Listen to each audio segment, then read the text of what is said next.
Edit audio.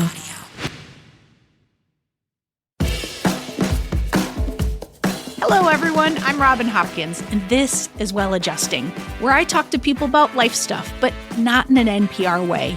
It's more like we're at the bar, having cocktails, getting into your business sort of way. It's giving drunk NPR. Oh, and producer Steph is here too. Hello. Today we chat, well, when fear is in the driver's seat. Hey, folks. Welcome to a new episode of Well Adjusting. We hope that you are well. We hope that you are adjusting. And if you are not, you are in the right place. Today, we are joined by Michelle. She has a PhD, more than I can say for myself. She's also an artist. And she is all kinds of accomplished. And one would think with credentials like that, she'd be, confidence personified. But the truth of the matter is, she's afraid to put herself out there. Afraid she won't be perfect, afraid of things she can't even identify. So we chat about, well, what's the worst that can happen? Curious what that might be? We're going to get to it, but not before I throw out a little reminder that we're looking for new guests. So if you got a problem and you want to pick it apart with us, just drop us an email at hello@editaud.io, or you can DM me on any of those social platforms at RealRobHops. Okay. Now let's get to Michelle. I'm Michelle Burke. I'm a writer, a scholar, multidisciplinary artist, poet, lots of different things that I do. That's been one of the challenges of my life is I do too many things at once, or I try to. But those are the primary ones, like writer, scholar, creative. The biggest struggle I have being a creative is being very afraid of being vulnerable with my creative practice. I feel like I produce so many things and then I come to a stopping point where I'm afraid to publicize what I'm doing. Or I'm afraid to reach out to people who could help me, maybe galvanize some people behind the stuff that I do. And so I've struggled with that for my entire adult life. And I think this past year has probably been the hardest because I've, have been producing a lot of stuff. I had been laid off from my job about a year ago to the week. And so I've sort of spent the past year trying to figure out who I even am in relation to the things I'm doing. And then when I go to do jobs, I feel very unsatisfied by doing the jobs because it's not something that feels in alignment with who I am. And so I think I'm at a point where I'm just struggling to figure out how to stop that fear from preventing me from moving forward in a lot of areas of my life. And one would think that having degrees would make me feel a little bit more confident in things, but I feel like it's gotten worse the older I've gotten. I talk to people about this a lot, but I used to just get up and write every single day when I was a teenager.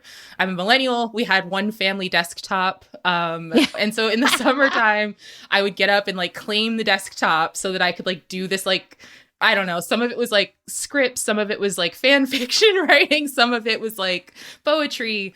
And I just produced so much because it felt like I had nothing to lose. And I feel like the older I've gotten, the more fear I've developed. Yeah. And I kind of hate that. So I think that's probably the biggest struggle that I'm having right now is just why am I so afraid? Yeah. When I shouldn't be? And I get it intellectually, but in practice, I don't know what has happened to me. So maybe you can help. Well, the fear thing, the very first thing that I was thinking of is that it is like a muscle, putting things out there. It's it atrophies if you don't put things out there. But I feel like we're going to get to that. I just wanted to separate a couple of the sort of tendrils. The fear part is I think is pretty clear, is just about your work and the vulnerability that it takes to make it, and then putting it out there and the judgment that's going to come. But then you also talked a little bit about how it happens in your day job and how that shows up. So I want to hear in both those areas how fear is showing up specifically. So, I think you did a fairly good job of saying you're kicking out content, whether it be, I'm assuming, poems or writing, but you're not sharing your podcast, you're not sharing it. If there's more, say that. And also, how does it show up in your day job? So I do a lot of consulting work and I do a lot of client-based work. I actually feel not a sense of confidence, but a sense of I want to do a good job. And so if that requires kind of sacrificing parts of who I am, I'm willing to do that. I think it makes me feel very performative though. And I hate Like that it's not feeling. real, like it's Yeah. fake. Yeah. Like it's like, this isn't who I actually am. And I feel this like disconnect between the things that I'm actually passionate about versus the things that I know I'm good at. And so I do a lot of like strategic communications. I've done a lot of work with like law firms and things like that that can be really intense. And so I think the fear shows up more in not wanting to fully transition into the things that I actually am passionate about and want to do. Or it's like, if I could get paid to just learn and like continue to get degrees forever, I probably would.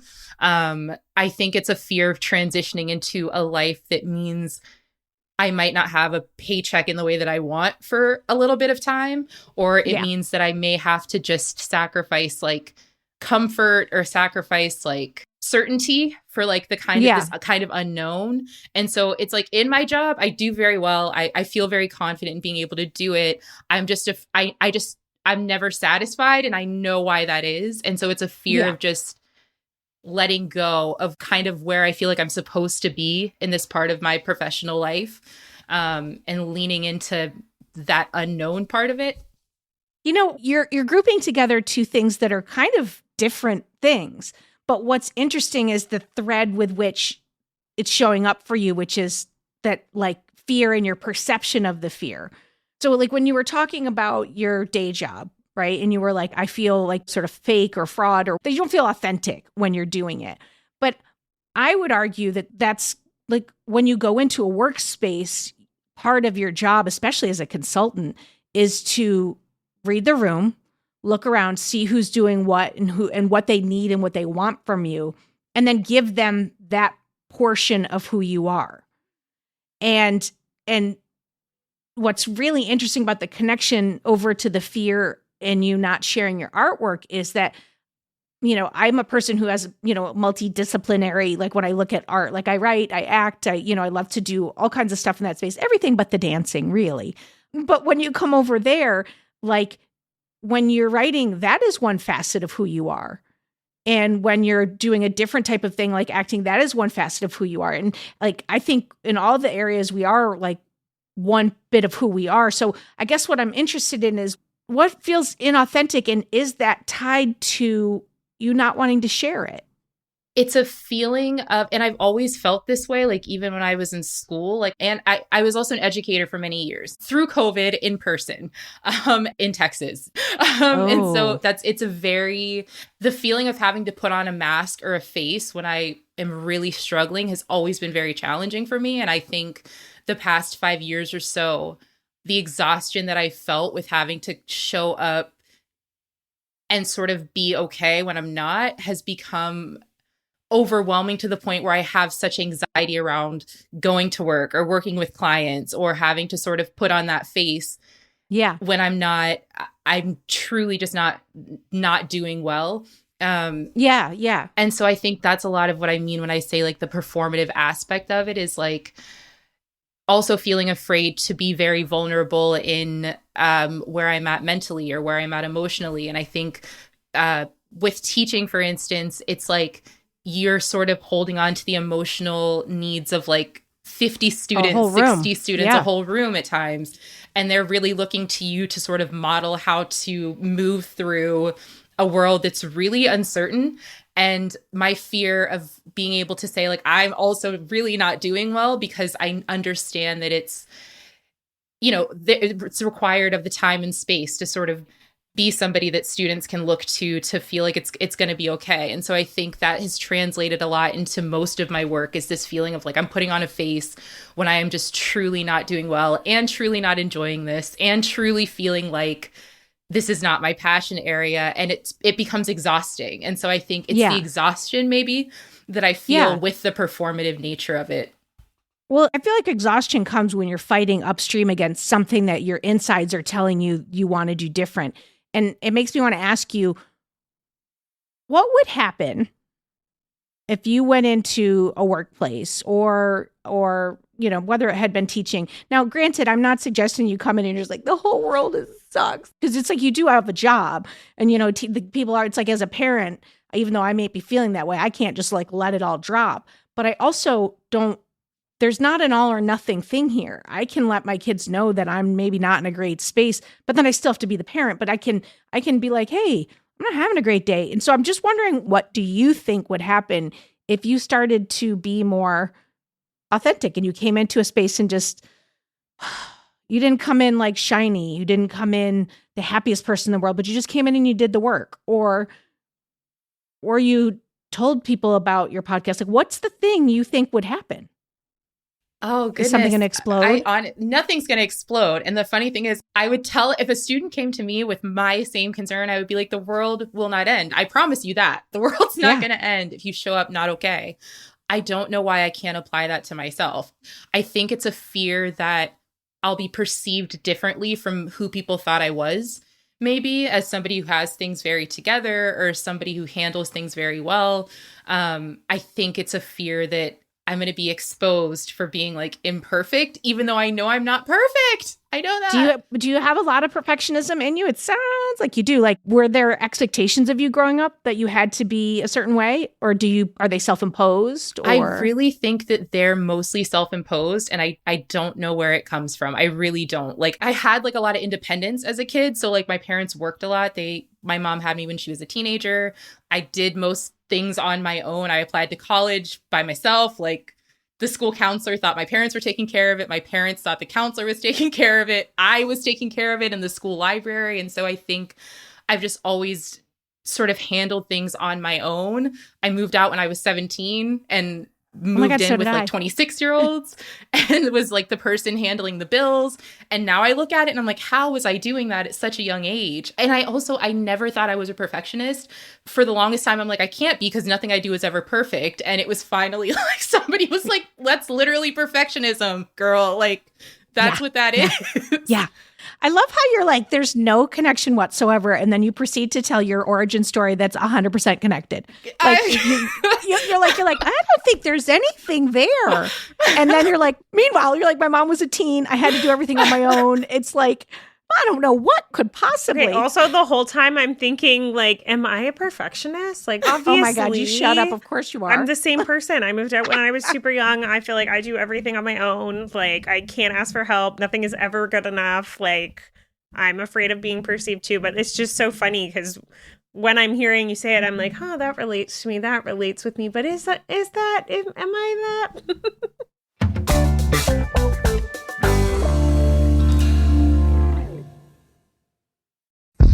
Spring is calling, weddings, patio sessions, barbecues, and you want that drink vibe without sacrificing tomorrow. That's RK Zero Proof. As the world's first zero proof spirits brand, RK created the warm molecule, giving you the smooth kick of whiskey or tequila with zero alcohol, 0 calories, 0 sugar, and all the peace of mind you need to enjoy every moment. Step into the zero proof season at rkzeroproof.com.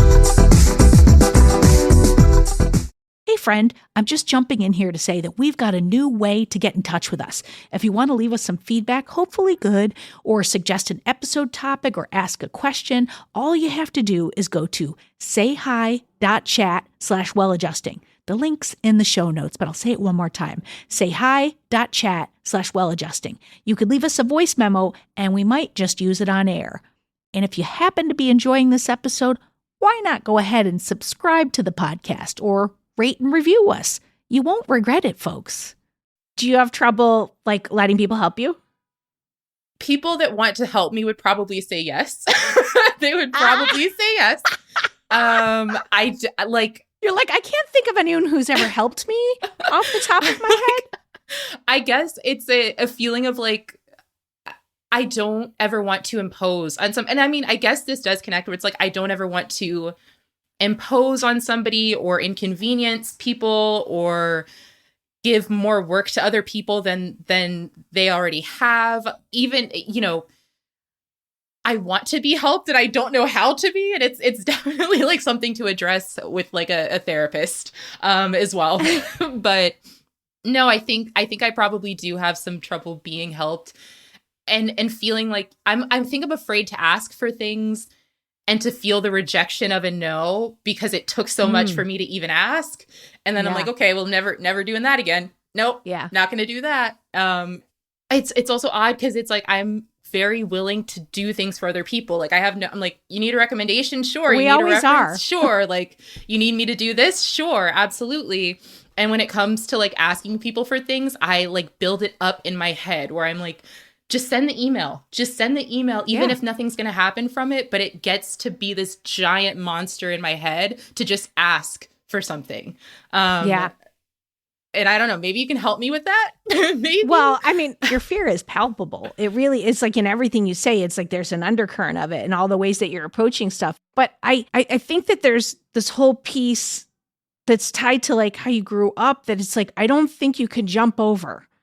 Because I think it's like, I feel like I had a therapist once who said something along the lines of like, your parents installed the buttons, like the buttons that people push. Your parents are the ones who installed them, whether they meant to or not. And I don't know your situation with your mom, but like one of the things that I remember, and I don't know if this will be in any way like feel similar, but like my mom was a hot mess. So I'll just say that, but it was just her and I in the house. And I felt like I not didn't just feel like I had to do a lot of stuff on my own because she was doing what she was doing and it was not moving me forward. But, you know, in that, I remember distinctly, and the same therapist said the same thing to me. She was like, you couldn't make your parent wrong because they're the only ones holding things up. So you make yourself wrong. Because if at a certain age you think the world's going to crumble, you won't feel safe. So that's why a lot of times you internalize things versus like putting it on the parent. But I wonder if there was like you didn't feel, I don't want to say like supported, but like you didn't feel like it was there and you had to do it all on your own. And it's like, that's a button. That's like a very big button that you can't just be like, and now I'm going to write 3 to-do lists of brave things I'm going to do today. Like you can't skip over that. Yeah, I mean, and I will say this, I'm very close with my mom now, but we were in survival mode for a lot of my life. And I'm also the oldest, and I'm very close with my brother now, but it was a lot of taking care of him.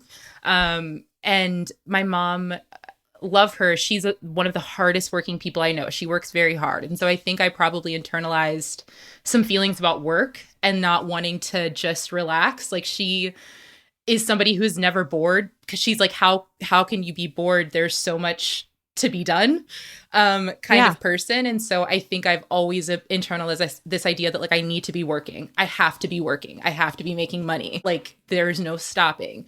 And I sometimes forget that she was in a situation where she had 2 kids at a very young age and she did not have a choice really. Like she had to make it work. And part of her doing so much work is theoretically to allow me the space to not have to do that, right? Like to understand, like I don't have kids yet. And so, I think... And it became safety. Yeah. She also worked like very long hours. She traveled for her job. And so she was gone for like, periods of time. And we talk about this now and we laugh about it where it's like for the longest time, I hated Hebrew National hot dogs and Nutri-Grain bars because that was like what I had to eat when she was gone. And like for a long time, it would make me gag. I was like, I cannot eat these things because it would be like the big BJ's Costco box packages of these things. And like, I was like, I can't. And for someone who's done so much school, I hated school.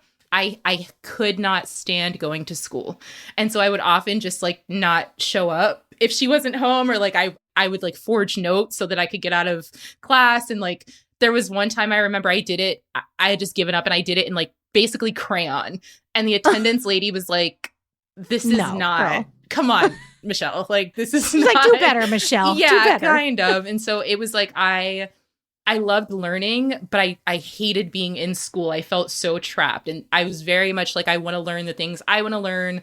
And this probably ties very much to not liking jobs and like feeling unsatisfied. But I want to learn the things that I want to learn. I want to read the things I want to read. I would rather skip class and go to the library than sit in this class and talk about these things I don't want to talk about. And so, I think I always knew I needed to work and I always knew that school was important, but I hated feeling constricted in a system. And that has made it such a struggle to feel like I need to be working and producing constantly when I know that in my spirit, I'm like I'm like, I know I'm not lazy. I know I'm not lazy, but why do I feel so dissatisfied with the fact of just being what I perceive to be forced to work and forced to do. Well, you went these from things. one pressure cooker that was not of your choice to another pressure cooker that still, I would argue, is not of your choice, but is of your choice if you could break out of it, because it's what you know. It's kind of like the devil you know. It's what it seems like. I mean, the very first thing I'm going to say to you is like, if you're not talking to somebody, it'd be a really good idea to, just because like the things that our parents like, is even when they're well-meaning, like I'm sure my kids are going to be on a couch in no time, you know, and I do my very, very best. And I do my very best to clean up what was given to me. And we are imperfect people. You yourself said that, but it's like, you know that, but you won't allow yourself to actually be it. So I think you need, I hate to say need, but it might be helpful to like have someone help you unpack that a little bit, because I don't know anybody who's able to jump over the thing that has made us and just be like, no, cool. I'm aware of it. Now I'm going to just stop. Yeah, I'm doing nothing but shouting out Patricia, but she also said your problems aren't created in a vacuum, like alone, so they can't be, you know, solved in a vacuum alone. Even when you're smart enough to be able to say, like, I understand why this is happening. Yeah, I think I do a lot of like intellectualizing of my life, because I also don't ever want to make my parents feel bad. Like, I'm like, I understand, like, you did what you could with what you had when you had it. And my mom is very like, you know, very apologetic for many aspects of my childhood. And so it's almost like I'm like, you know, I'm in my 30s now. It's all good. We're fine. And I can sort of intellectually understand the pattern of it. But the embodiment of it, I have not sort of... it's in your body. It hasn't really dissolved. And I have done, you know, I've done therapy. I think the thing with therapy that I struggle with is like, if I'm having a good day, I'm like, I don't know what to talk about. Like, I'm like, I don't really, you know, and when I'm having like the worst possible days, I'm like, I don't want to talk to anybody. And so that's the vulnerability piece though, Michelle. Yeah, we are like this. You're like saying so many things that I've literally said in my brain a million times. And I'm like, oh my God, it's me. I do just want to say one piece before Steph says all the things that are in her head is I'm a parent, and I just want you to know that when my kids are 27, if they're struggling because of something that I did, I would never, ever want them to worry about me, because that would be the opposite of everything that I tried to do for them. So I just want you to, and maybe it's a conversation you have with your mom, but like, I wanted to give you permission to take care of you, because like no parent in this world would want that for their kids. Like the idea that you might be holding something for my feelings would be like, I'd be like, are you fucking kidding me? No, I'll pay for it. Go, you know? So I just want to say that. Yeah. I was going to say sort of the opposite, but like I have okay relationships with my parents, but I like very much want them in my life. And I was going to say there is definitely a way to like be sad about what you were given without involving your parents. Like, I don't feel like I ever have talked to my mom about like the shit that she's handed me, and I don't really care to. I don't know if that's the same for everyone, but like for me, I'm like, it was still powerful to like acknowledge it with someone else, and then it was powerful in the way that then I started to see my own patterns with it. So I think if there's like a fear that like, I don't know, doing like mom therapy or whatever the fuck. I don't know if there's like a mom therapy, but if there's like a fear that that's going to somehow like break your existing relationship, I do think there's like a very real way for it to just like actually like make you feel more at peace with things and not have it be like an interpersonal therapy situation if you want that. Yeah. I mean, my mom is like very great about, similar to what you're saying, Robin, like, I don't think she would ever want me to hold something inside to spare her feelings. Like, that's not who she is. I think it's very much a me just, I love her so much that it's like, I don't ever want to make her feel bad about something. But in that process, I hear you guys saying sort of like, that's probably a significant part of the tension that I feel between like being vulnerable and holding things inside. It's just not a place that I want to step into because I'm so afraid of like what this might mean. And I remember being maybe 3 and she was tucking me in every night And there was a point where I had this revelation in my little brain that was like, adults don't get tucked in. And there will be a day that I'm not going to get tucked in, and that will mean that I'm an adult and I don't understand what that's going to feel like or what that's going to mean. Oh my God. And so what I said to her was I obviously couldn't articulate that as like a kid. And so it came out to my mom was like, when are you going to stop tucking me in?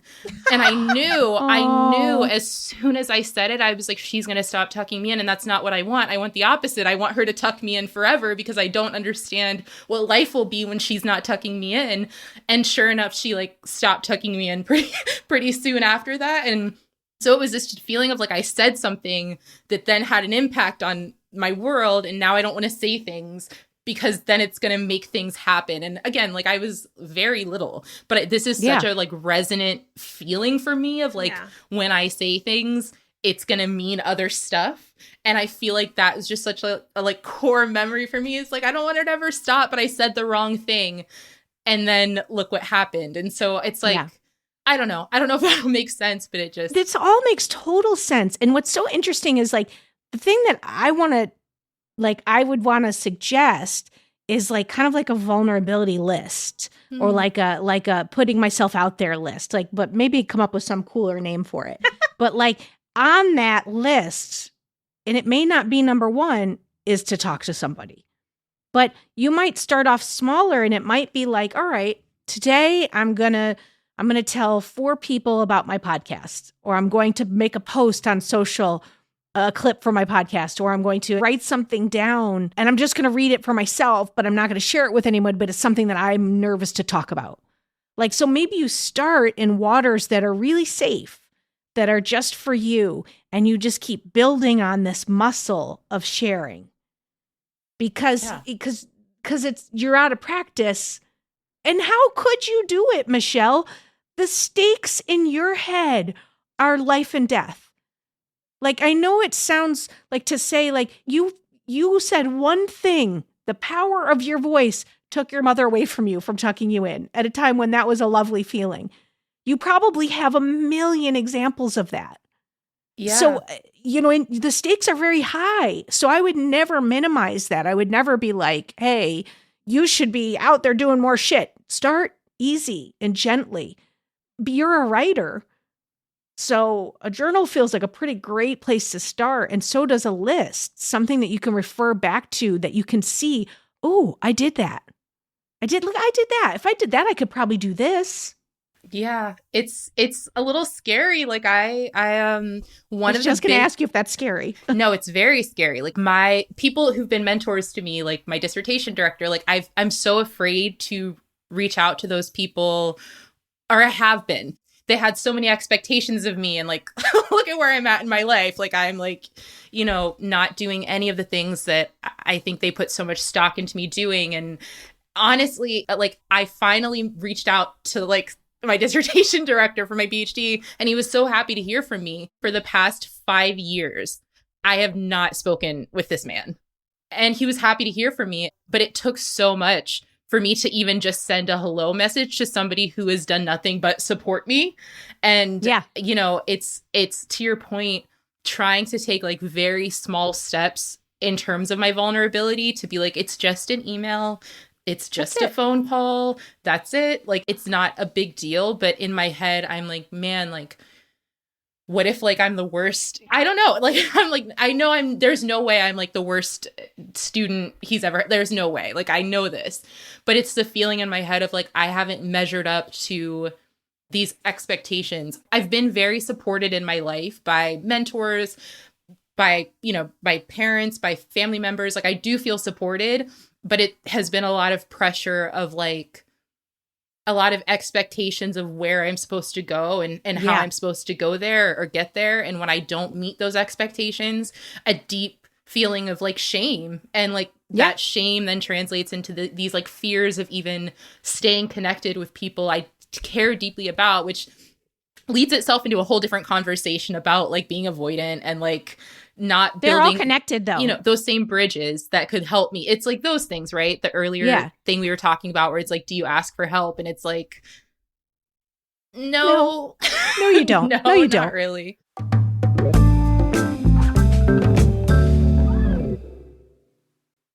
wonder if, like, let's just say you've got like 2 things you want to do this week.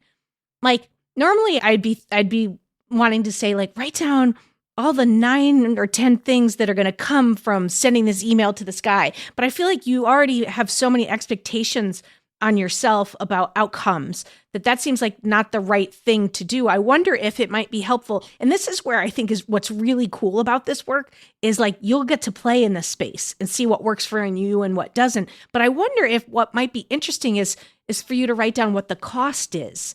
Because for the 5 years that you didn't send that email to your PhD friend, how many times did you think about it? How much did it eat away at you? How much damage did it do to you internally versus what it took to send?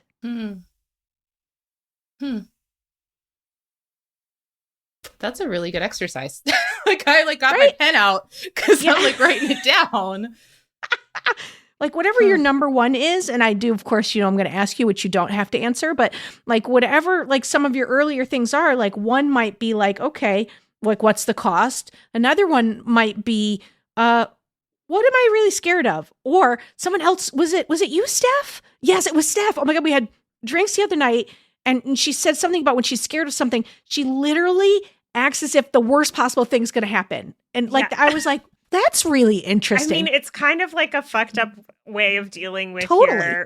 your anxieties. But when I like really can't get out of a loop of something, I'm like, okay, what is the like actual worst case scenario? And I'm bananas. So sometimes my worst case scenario like will literally be like the house is going to fall on my head and I will die, like, or whatever, aliens are coming in. Like, truly think of whatever the most ridiculous thing is, and I'll, like, write it down, and then try to write, like, best case scenario, too, and try to make it equally as ridiculous, which points out the ridiculousness, or I'm like, I write down the worst case scenario, and I'm like, okay, that's obviously not going to happen, and then everything after that is going to be better. Like, if my worst case scenario is that everyone in the world hates me as soon as I leave my door, my day is going to be pretty good when I walk out the door because no one gives a shit about you in New York.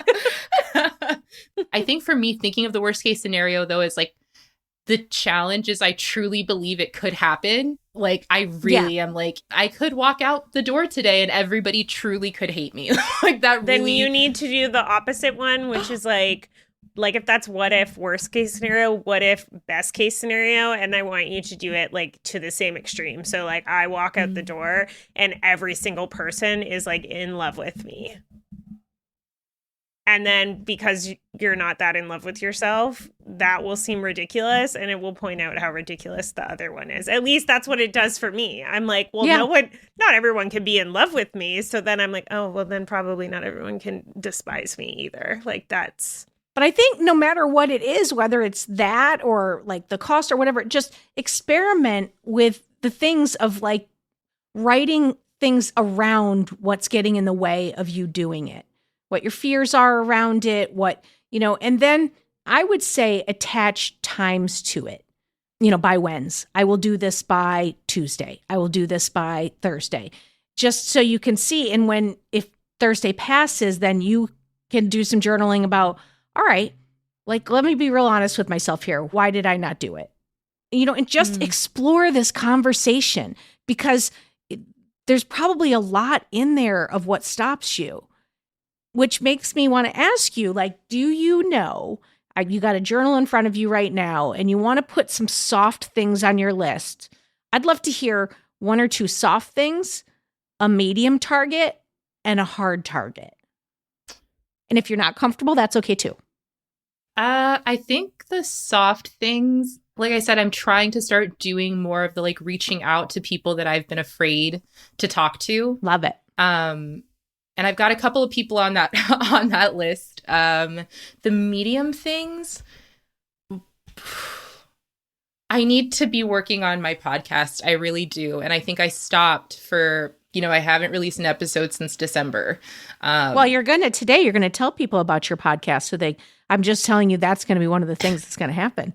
So now it's like, I put the words are powerful. They are. And words are powerful. I do believe that very much. So I think it's doing another episode, like getting back, just do an episode. And the thing is, Okay. I very much enjoy working on it, but I stopped because I was like, where am I going with this? I'm not telling anybody about it. I'm not publicizing it. So what? So are you going to tell someone about it or publicize it in some way? That because we're talking Medium here. I think the Medium one would be sending the link, sending it to somebody that's kind of like not somebody that I know, but maybe somebody that I respect. And so that would be the Medium one, because the stakes of that are kind of like, if I never hear a response about it, the world is not going to end. I know that for sure, but I could maybe hear a response about it. So it would be that. Yeah.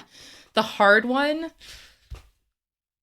I'm not really sure. I don't know. I think that one's probably locked somewhere that I'm like afraid Probably. to like. You know, and I would guess that when you start the process and you start building the list, somewhere around Medium, you'll go, oh shit, I know what's the hard one. I know what's coming. You're gonna know. I really do think so, but that's okay.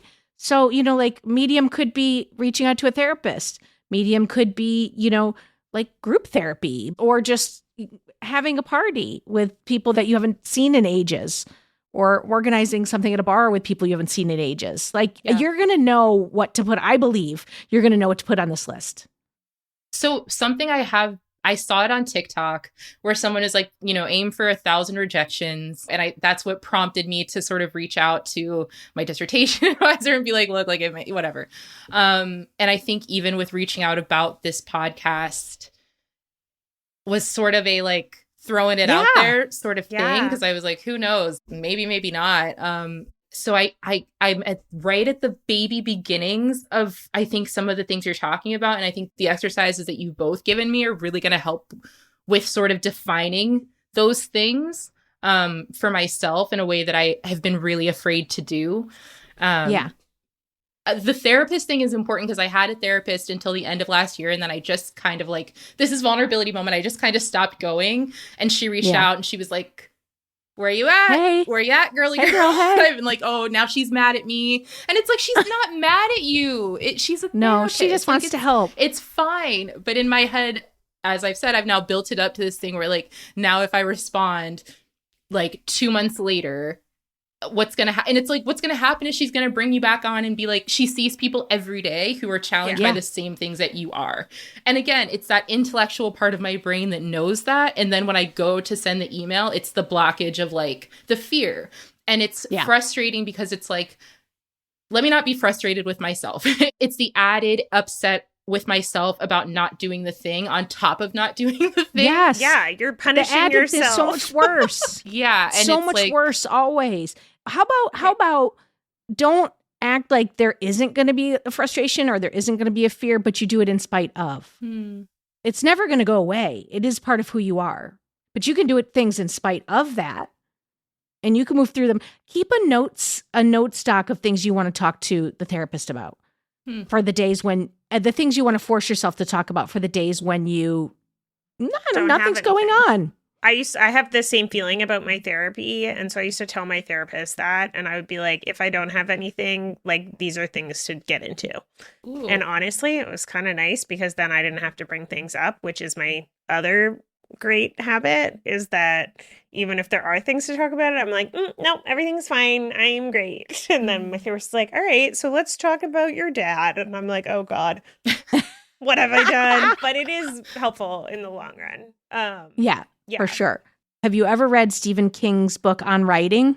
I've had little excerpts shared in class. It is a spectacular book. It's like part memoir, but part like how he writes. I love it. I've read it multiple times. You should read it. But one of the things he talks about is having a rejection pile. At first, I didn't really understand it, but anytime he would get a rejection, he would print it out and reject it, and he would like put it up on his board. And then what he noticed is over time, the rejections went from just like a standard letter of like, we didn't read it, to notes. Like, you know, it would be interesting if you took this in this direction, to like, I really love this. Let's have a call, to acceptances. And that concept of building in a lot of different ways feels like really like it might resonate with you, of like starting small and seeing the growth and just adding on. And we've said this before in this podcast. I think you just need to like think of your fear as the person in the car with you. It's like your little buddy. It's the sweater that you can't take off. It is with you. It is a part of you, but you have to befriend it. And in befriending it, then you can tell it to go away because you recognize it's there. You're not trying to like gloss over it. You can just be like, hey, no, I see you. I know. We're scared. Yeah, we're fucking really scared. But like, now's not the time for this. We could talk about it after I send this email. Like, just making friends with it and talking to yourself in that way. Like, it's another part of you, but it's not all of you. There's this whole other part about you or of you that is really fucking successful. You know, you have a PhD, you have a lot of successes under your belt, and that fear is making you just forget about those. Yeah. So I'm also going to tell you, make a little list of all your accomplishments. Yeah, it's I truly do not know how to celebrate success. Like I'm just like So on to the next. interesting you should Like say I'm like that. great. Like I got the PhD. Like I'm gonna cry for a few minutes, and like now I'm thinking about like the 18. What's next? What's next, right? I cannot think of the last time I just sat in the joy of having like achieved something. I can't tell you. And it's something that like my friends, my family, like everybody is like, are you excited about this thing? And it's like, no, like the feeling isn't excitement. The feeling is just like, okay, that's done. Thank God I made it through that thing. And I think it's funny because with getting my PhD, it's like finishing in 2020. I never got to walk across the stage with the hood. Like I never got the graduation. This is the case for a lot of people. Oh my God, you have to have a party. You have to have a party with your people. At some point, I will. I just truly, Graduation party. At the point in which they were then going to have a graduation for my graduating class, I was like, that happened. I'm over it. So I did my dissertation defense like on Zoom. I was one of the first people to do that. Oh. And I came back to the Zoom call and it was like, okay, like congratulations, Dr. Burke. And I was like, all right, thanks. Like cried about it for a little bit and sort of like, that was it. I just did it and then just was like, thank God I got through it almost. And I feel like, I had, knock on wood, everybody wish me luck. I had a job offer yesterday. Hell yeah. And I like immediately, my significant other was like, are you excited? And I was like, well, it's contingent upon my reference checks. So I'll be excited next Tuesday around 2. He was like, are you kidding me? He's like, why are you not excited about this? And I'm like, I can't be excited until the thing is done. But when the thing is done, then I'm not excited about it. And I don't know. Like you said, I got a lot of issues I got to work through.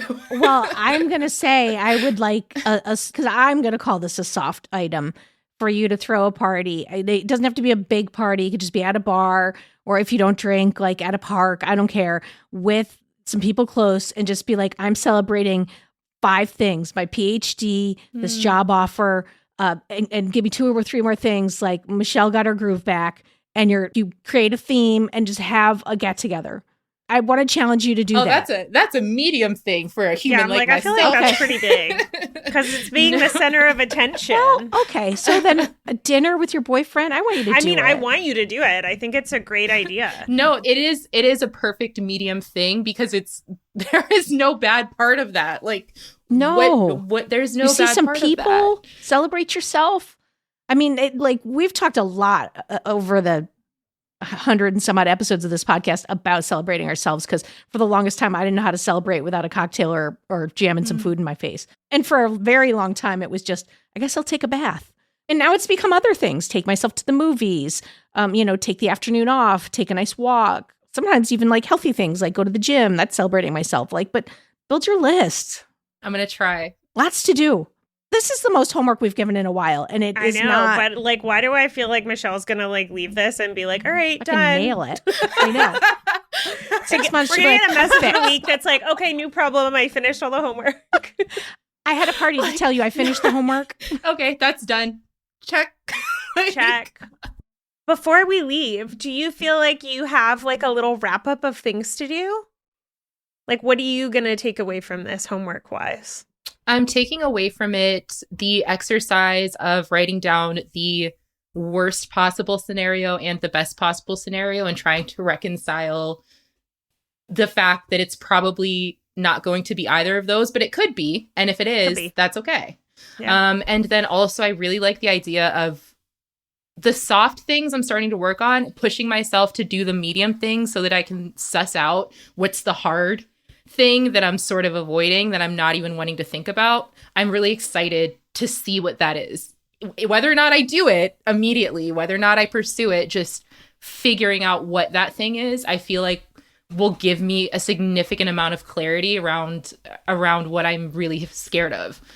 Yeah. And so I don't know what it is yet, but hopefully I will soon. I just think that's so cool. And I think these all feed each other, right? Like every action that you do is going to be like, okay, that was fine. Like now you have almost proof to tell yourself like, okay, I didn't die. And so next time you do it, you'll be like, okay, well, you know, worst case scenario, best case scenario, and proof that I have when I did it last time that things were all fine. Try it again. And like, that's going to keep building. And eventually you won't even think about it probably. Or maybe you will, but it'll be like in passing. But also it's like identifying. Like gaining steam. Yeah. And identifying the fear is the only way that you can become vulnerable. Because if you can't even name it for yourself, you can't name it out into the world, right? Like I can't be like, I'm afraid of spiders if I don't even know I'm afraid of spiders. I'm terrified of spiders, by the way. But like, so that exercise in itself is like going to fuel the rest of it. And I just think that's really cool. Okay. My first soft thing is tell people the name of your podcast and where they can listen. Recess Forever, you can listen on Spotify or Apple Podcasts. It's 30 minutes of millennial nostalgia. My favorite episodes are the episode on the Super Soaker and the episode on the Rainforest Cafe, which is my favorite restaurant when I was a kid. So you just shared it and you didn't die. What if I walk out of my door now and the world explodes? I'm going to lose my mind. Well, we're not publishing this yet. So yeah. And also at that point, we're all dead. So it's, you know, this is no big fair. deal. Well, thank you so much. This was such a lovely chat. And I have so much faith in you. Like I'm with Steph. Like you're in the 6 months, you're going to be like, yeah, no, it's all handled. It's handled. Thank you so much. Thank you so much for having me. I really appreciate it. This has been wonderful. And I do have a lot of homework, but I'm actually looking forward to it. It's not homework I'm going to hate. So. Oh, that's what we like to hear.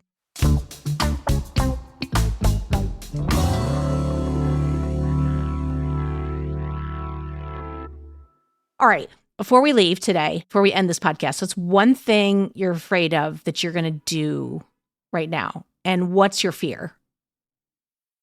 Do you need me to go first? yes. Okay.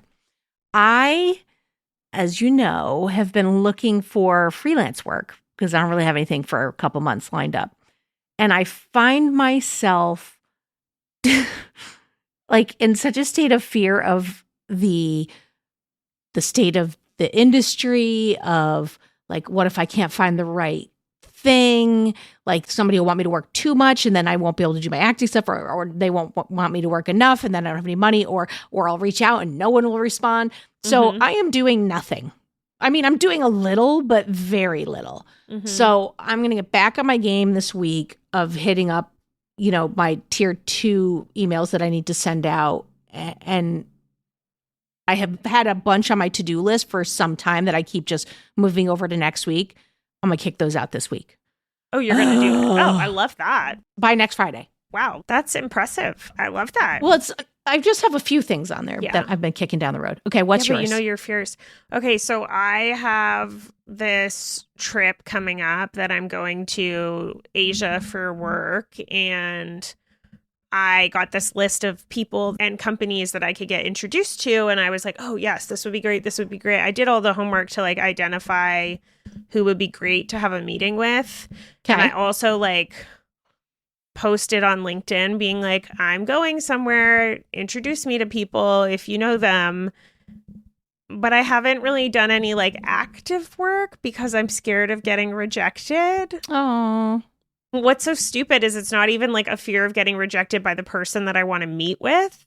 It's like a fear of asking you to be like, hey, I know The you connection? have a friend here. Yeah. Like, would you like vouch for me? yeah. Because the rejection from the stranger, I'm like, who gives a shit? But a rejection from someone, again, it's like very similar to what Michelle was saying. Like, it's the rejection from someone that you like respect. So I'm gonna send out 10. Oh, shit. Okay, 10 it is. 10 by next Friday. All right. And what I'm going to I gotta say write to that you, down. what I'm going to say to you, dear listener, is what are you afraid of?